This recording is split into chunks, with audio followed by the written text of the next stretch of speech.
Aujourd'hui, nous allons voir comment faire le plan pour le sujet 2 du brevet, c'est-à-dire le sujet de réflexion et d'argumentation. Déjà, première chose, il faudra choisir un type de plan. Et ce type de plan, il se choisit en fonction de la question qui est posée.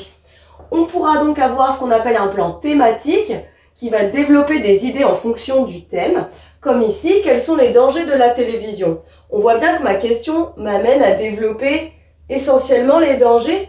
Donc là, je peux avoir par exemple une partie qui parlerait de la qualité de certains programmes. Donc ça, c'est un danger parce que je parle de la télé-réalité, ces choses-là. Et aussi de l'impact sur la santé, les troubles de l'attention, l'obésité. Donc je pourrais éventuellement penser à une troisième partie, mais on voit bien que c'est focalisé sur les dangers de la télévision. Et parfois, eh bien, la question peut amener à ce qu'on appelle un plan dialectique. Le plan dialectique va prendre en compte plusieurs aspects de la réponse. Pour et contre, avantages et inconvénients, et une petite partie de synthèse à la suite de cela. Comme cette question, selon vous, faut-il supprimer la télévision? Alors dans un premier temps, eh bien, on pourrait penser que oui, parce que la télévision présente des dangers, la qualité de certains programmes, l'impact sur la santé.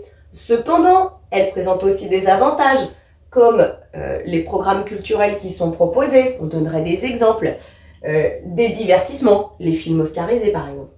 Et une petite partie synthèse ici, c'est donc l'excès et le manque de contrôle qui vont poser problème.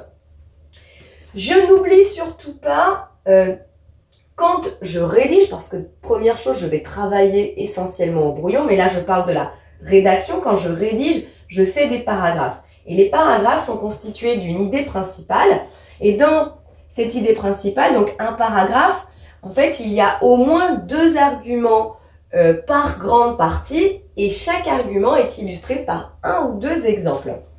Et aussi, il me faudra organiser mes arguments. On terminera par les arguments les plus efficaces. On fait donc attention à bien cerner le sujet, à bien avoir compris la question. S'il faut, on souligne les mots-clés. On peut également, pour mettre en forme ces idées, utiliser la technique du tableau. Par exemple, avantages et inconvénients. Et comme ça, je mets à chaque fois argument, exemple, ou pour et contre, argument, exemple, argument, exemple. Et là, ça c'est si je suis dans un plan dialectique.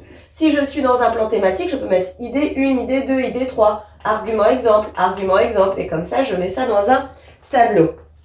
Je vais terminer par dire que faire le plan du sujet 2, c'est l'étape qui prend le plus de temps dans le devoir. Donc il y a 1h30 pour faire le devoir, il faut bien passer la moitié de son temps, 45 minutes, à élaborer son plan, c'est long.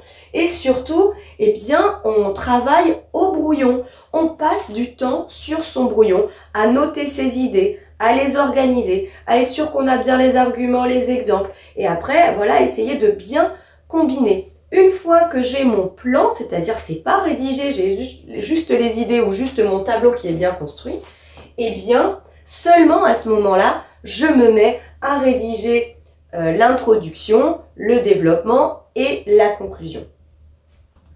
À toi de jouer à présent. Afin de voir si tu as bien compris, je te propose un petit vrai-faux. J'écris mon développement directement sans plan. C'est vrai ou c'est faux? C'est faux. Surtout, il faut prendre beaucoup de temps en fait pour faire son plan au brouillon. Je dois avoir au moins 2 grandes parties. C'est vrai ou c'est faux? C'est vrai. Chaque partie doit contenir au moins 2 arguments et au moins un exemple par argument.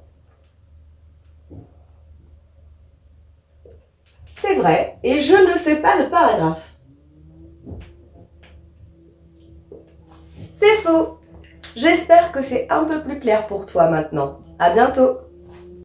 Maintenant que tu as tout compris, entraîne-toi en faisant les exercices ci-dessous.